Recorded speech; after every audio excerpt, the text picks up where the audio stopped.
हाँ जी, नमस्कार, स्वागत और अभिनंदन आप सभी का। आशा उम्मीद है आप सब मस्त हैं और अपनी तैयारी में व्यस्त हैं। आइए शुरू करते हैं आज का हमारा सेशन।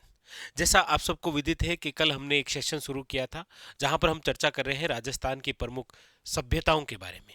जहां पर हमने कल गणेश्वर सभ्यता से रिलेटेड चर्चा की, उन सभी महत्वपूर्ण बिंदुओं के बारे में चर्चा की जो कि आपके पुराने एग्जामों में आ रखे हैं और नए एग्जाम में क्वेश्चन बनने के चांसेस हैं। आज इसी क्रम में एक और सभ्यता के बारे में चर्चा करने जा रहे हैं और आज की जो हमारी सभ्यता है वो है आपके सामने ये रही, और वो है बेराट सभ्यता। कौन सी सभ्यता है? बेराट सभ्यता। ये जो बेराट सभ्यता है, सबसे पहले लोकेशन ये कहाँ पर है? तो आप कहेंगे सर बेराट सभ्यता जो है वो होती है आपके कोटपुतली। कोटपुतली जो कि पहले आपके जयपुर जिले का ही भाग था। आज वर्तमान के अंदर यदि हम देखें 41 के अकॉर्डिंग तो ये कोटपुतली बहरोड जिले का भाग है। लेकिन आप सभी जानते हैं कि अभी भी एग्जाम के अंदर 33 जिलों से ही रिलेटेड क्वेश्चन आ रहे हैं, तो आप दोनों तरीके से ही याद रखें कि बेराट सभ्यता 33 के अकॉर्डिंग जयपुर में है और 41 के अकॉर्डिंग बात करते हैं तो कोटपुतली बहरोड। ठीक है, पहली बात तो ये हो गई। अच्छा, ये जो बेराट है इसका जो प्राचीन नाम है वो हुआ करता था, याद रखिएगा, प्राचीन नाम वो हुआ करता था विराटनगर। इसका जो प्राचीन नाम है वो क्या है? विराटनगर।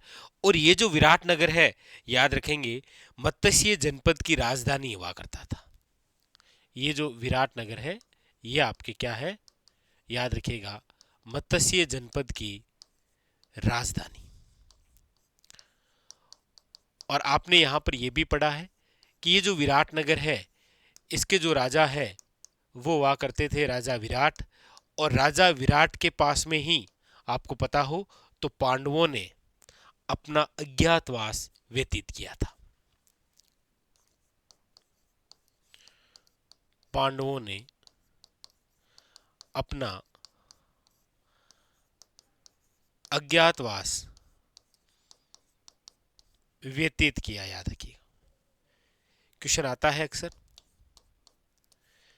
कि महाभारत में पांडवों ने अपना अज्ञातवास कहाँ व्यतीत किया था? विराटनगर में राजा विराट के पास। याद रखिएगा, राजा विराट द्वारा यहीं बेराट के अंदर ही एक महल बनाया गया है। उस महल का नाम है कीचक महल। किसी एग्जाम में आया था, कीचक का महल निम्न में से कहां पर है? याद रखिएगा, बेराट, जिसका प्राचीन नाम हुआ करता था विराटनगर। ठीक है, अब हम बात ये करते हैं कि हम ये जो सभ्यता पढ़ रहे हैं बेराट, ये वर्तमान के अंदर कौन सी नदी के किनारे विकसित है? तो आप कहेंगे सर ये जिस नदी के किनारे विकसित है वो नदी है, याद रखिएगा, बाणगंगा नदी। कौन सी नदी है? बाणगंगा नदी। ये बाणगंगा नदी जो है ये महाभारत कालीन नदी मानी जाती है, क्योंकि इस नदी का जब आप अन्य नाम पढ़ते हैं तो इसे आप पढ़ते हैं कि इसे कहते हैं अर्जुन की गंगा। अर्जुन की गंगा। वर्तमान के अंदर तो इसे आप कहते हैं रुंटित सरिता, या इसे आप कहते हैं, याद रखिएगा, खंडित नदी, क्योंकि अब ये खंडित सी हो गई है। ये भी आपके किसका नाम है? बाणगंगा नदी का। ठीक है, याद रखेंगे। तो विराट सभ्यता की लोकेशन, विराट सभ्यता जो है वो कौन सी नदी के किनारे विकसित? आप कहेंगे सर ये जो विराट सभ्यता है इसके बारे में दो बड़े महत्वपूर्ण बिंदु, एक तो खोज किसके द्वारा है और एक उत्खनन का कार्य। उत्खनन कार्य, याद रखिएगा, विराट सभ्यता की खोज जो है वो की गई है दयाराम शाहनी द्वारा। किसके द्वारा है? दयाराम शाहनी द्वारा। और उत्खनन का कार्य जो है वो एक तो नाम मिलता है नील रतन बैनर्जी और दूसरा नाम है कैलाश नाथ दीक्षित। याद रखेंगे, उत्खनन का कार्य कौन कौन है? नील रतन बैनर्जी और कैलाश नाथ दीक्षित। ये आप थोड़ा सा जरूर ध्यान रखें। ठीक है, तो बेराट सभ्यता की लोकेशन हो गई, कौन सी नदी के किनारे है, ये हो गई, ये और विशेष बातें हो गई। और उसके अलावा खोज किसने की और उत्खनन का कार्य किसने किया। चाहे हमने इससे पहले गणेश्वर सभ्यता के बारे में पढ़ा तो उसकी लोकेशन, कौन सी नदी, खोज, उत्खनन का कार्य और कुछ अन्य विशेष बातें भी हमने पढ़ी। उसी प्रकार कई बार क्या होता है, एग्जामिनर केवल यहीं से क्वेश्चन पूछ लेता है नील रतन बनर्जी कैलाशनाथ दीक्षित का संबंध निम्न में से कौन सी सभ्यता से रहा है, या फिर निम्न में से वह व्यक्ति जिनका संबंध बेराट स्थल से नहीं रहा है। ऑप्शन नंबर 1 दयाराम साहनी, नील रतन बनर्जी, कैलाशनाथ दीक्षित। इस प्रकार से भी क्वेश्चन आपके सामने आ जाते हैं। ठीक है, तो लोकेशन हो गई, नदी हो गई, खोज हो गई और उत्खनन का कार्य हो गया। यानी 4 जो बड़ी महत्वपूर्ण बातें होती है वो आपके क्या हो चुकी है, याद रखिएगा, क्लियर। अब आप कह लेते हैं कि सर इसका समय क्या है, वो भी देख लेते हैं। समय है आपके 600 बीसी से लेकर 322 बीसी तक। बीसी का मतलब हो गया बिफोर क्राइस्ट, ईसा पूर्वी। 600 बीसी से लेकर याद रखिएगा कितना, 322 जो बीसी है, ये समय जो रहा है ये बेराट सभ्यता का। और आप सब जानते हैं कि बेराट सभ्यता जो है ये किस धातु से संबंधित है, तो याद रखिएगा ये लोहे युगीन सभ्यता है। किस प्रकार की सभ्यता है, लोहे युगीन सभ्यता, याद रखिएगा। ठीक है, आइए अब चर्चा हम करते हैं कि ये जो बेराट सभ्यता है, यहाँ बेराट सभ्यता से क्या क्या मिला है और क्या क्या उल्लेख है इसके बारे में और क्या क्या अन्य जानकारी है। देखिए सबसे पहले तो मैं बात कर देता हूं जहां से क्वेश्चन आता है, वो एक तो याद रखिएगा आपके भाब्रू शिलालेख। कौन सा शिलालेख मिला है, याद रखिएगा भाब्रू शिलालेख। ये जो भाब्रू शिलालेख है इसकी जो खोज है वो कहाँ से हुई, तो बेराट से। अच्छा कब हुई थी, तो 1837 के अंदर। और किसने की थी, तो याद रखिएगा नाम है कैप्टन बर्ट। कैप्टन बर्ट द्वारा 1837 के अंदर एक शिलालेख खोजा गया था जिसका नाम है भाब्रू शिलालेख। क्या नाम है, याद रखिएगा भाब्रू शिलालेख। ये जो भाब्रू शिलालेख है ये कहाँ पर, तो बेराट। लेकिन बेराट में कौन सी पहाड़ी पर, याद रखिएगा बिज्जक की पहाड़ी से। और बिज्जक की पहाड़ी जो है इसकी खोज किसने की थी, तो याद रखिएगा दयाराम साहनी ने। ध्यान रखिएगा कोई कंफ्यूजन नहीं है। बेराट से 1837 के अंदर एक शिलालेख खोजा गया था, भाब्रू शिलालेख। भाब्रू शिलालेख कहां से, तो बिज्जक की पहाड़ी से। बिज्जक की पहाड़ी की खोज किसने की थी, दयाराम साहनी ने। तभी तो दयाराम साहनी ने ये खोज करके बताया कि एक पहाड़ी है और इसी पहाड़ी से एक शिलालेख खोजा गया था। कब, 1837 में। और किसने खोजा था, कैप्टन बर्ट, याद रखिएगा। और ये जो भाब्रू शिलालेख है याद रखिएगा ये किससे संबंधित है, तो यह है सम्राट अशोक से संबंधित। सम्राट अशोक से संबंधित है। याद रखिएगा अशोक के बौद्ध धर्म की जो जानकारी है वो यहीं से मिलती है। महाभारत की जानकारी भी मिली बेराट से, और बेराट से आपको किसकी जानकारी मिल रही है, सम्राट अशोक यानी कि मौर्यकालीन। और किसकी जानकारी मिल रही है, तो आप कहेंगे सर बौद्ध धर्म की जानकारी भी आपको यहीं से मिल रही है, याद रखें। ठीक है, इसके अलावा आप यहां पर यह भी पढ़ते हैं कि ये जो बेराट है इस बेराट से याद रखिएगा, देखिए क्या क्या, एक तो आपने अभी लिखा ही था, पढ़ाई था कि बिज्जक की पहाड़ी खोजी गई। इसके अलावा याद रखिएगा यहां पर हमें महादेव डूंगरी, यहां पर आपके सामने गणेश डूंगरी, और यहीं पर आपके याद रखिएगा भीम डूंगरी। तो कई बार क्या होता है कि ये 2-3 डूंगरी के नाम देकर पूछ लेता है कि निम्न में से भीम डूंगरी, गणेश डूंगरी और बिज्जक की पहाड़ी कहां से संबंधित है, तो याद रखेंगे आप बेराट से संबंधित है।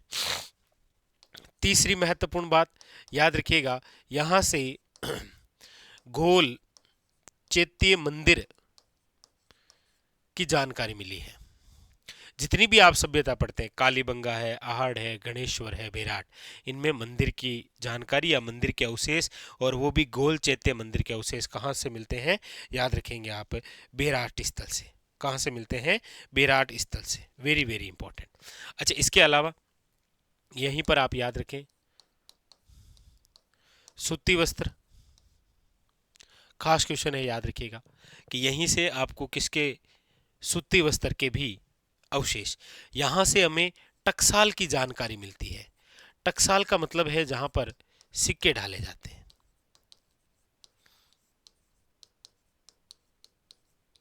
याद रखिएगा। और ये याद रखिएगा मुगल कालीन, याद रखिएगा, वेरी वेरी इंपॉर्टेंट। यहां पर क्या मिली है, एक टकसाल भी मिली है एग्जाम के अंदर। टकसाल, सूती वस्त्र, गोल चैत्य मंदिर। और इसके अलावा यदि हम यहाँ पर देखें तो हमें यहाँ पर बौद्ध मठों के बारे में भी जानकारी मिली है। बौद्ध मठों के बारे में है, या फिर बौद्ध स्तूप के बारे में है, बौद्ध विहार के बारे में है। ये जो सारी जानकारी है ये यहीं पर है। लेकिन आप याद रखें कि यहाँ से हमें बौद्ध मठ भी मिले हैं, लेकिन इन बौद्ध मठों को नष्ट करवा दिया था किसने, याद रखिएगा, हुण के एक शासक जिसका नाम है मिहर कुल। मिहर कुल ने इन बौद्ध मठों को क्या कर दिया था, नष्ट कर दिया था। ये भी जानकारी हमें डॉक्टर दशरथ शर्मा देते हैं। याद रखिएगा कि बौद्ध मठों के भी साक्ष्य मिले हैं, लेकिन इनको नष्ट करवा दिया था किसने, याद रखिएगा, मिहर कुल ने। Very very important. ठीक है। इसके अलावा यहाँ पर हम अब एक विशेष बिंदु के बारे में चर्चा करने वाले हैं, क्योंकि ये जो बेराट है, इस बेराट से याद रखिएगा टोटल जो है वो 36 मुद्राएं मिली है। क्या मिली है, 36 मुद्राएं। याद रखिएगा, इस 36 मुद्राओं में से याद रखिएगा 8 जो मुद्राएं हैं ये तो आपके आहत या पंचमारक सिक्कों के रूप में है। क्या है, आहत या फिर पंचमार्क सिक्के हैं, याद रखेंगे। अब आप कहेंगे 36 में से 8 गए, पीछे कितने बचे, आप कहेंगे सर 28। ये जो 28 सिक्के हैं, याद रखिएगा, ये आपके सामने इंडो ग्रीक सिक्के हैं, जिन्हें आप हिंदी में कह सकते हैं हिंद यूनानी सिक्के।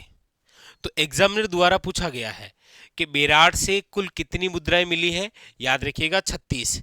36 में से कितनी आहत या पंचमार्क सिक्के हैं, तो याद रखिएगा 8। ठीक है।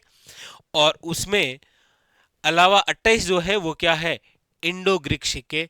और याद रखिएगा ये जो 28 है, इनमें से याद रखिएगा कि 16 सिक्के जो हैं, 16 मुद्राएं जो है ये आपके यूनानी राजा मिनांडर की है। यूनानी राजा मिनांडर की। तो मुद्राओं से संबंधित, सिक्कों से संबंधित यदि बेराट से कोई क्वेश्चन बनेगा तो आपके सामने ये 3-4 आंकड़े हैं कि कुल 36 मुद्राएं मिली, जिनमें से 8 जो है वो आहत या पंचमारक सिक्के हैं, 28 जो है वो इंडो ग्रीक यानी कि हिंद यूनानी सिक्के हैं, 16 मुद्राएं जो है ये यूनानी राजा मिनेंडर की मुद्राएं हैं। और यहां पर यदि हम लिपि की भी बात करें तो याद रखिएगा यहां पर जो है वो संक लिपि मिली है। किस प्रकार की लिपि है, तो याद रखिएगा संक लिपि है। ठीक है। हाँ, वेरी वेरी इंपॉर्टेंट, क्योंकि ये चित्रित जो है, चित्रित शैलाश्रय है। वेरी वेरी इंपॉर्टेंट, ये भी आप थोड़ा सा ध्यान रखें। ठीक है। तो यहां पर हमारी जो चर्चा है वो चल रही है किसको लेकर, बेराट सभ्यता को लेकर। बेराट कहां पर है, तो कोटपुतली में। कोटपुतली पहले जयपुर जिले का ही भाग था, वर्तमान के अंदर ये कोटपुतली बहरोड के नाम से एक नया जिला बन गया है। बेराट का प्राचीन नाम क्या था, विराटनगर। विराटनगर मत्स्य जनपद की राजधानी यहाँ विराटनगर राजा विराट के पास में ही, याद रखिएगा, पांडवों ने अज्ञातवास व्यतीत किया था। यहाँ पर किच्चक का महल भी बनाया था इन्होंने।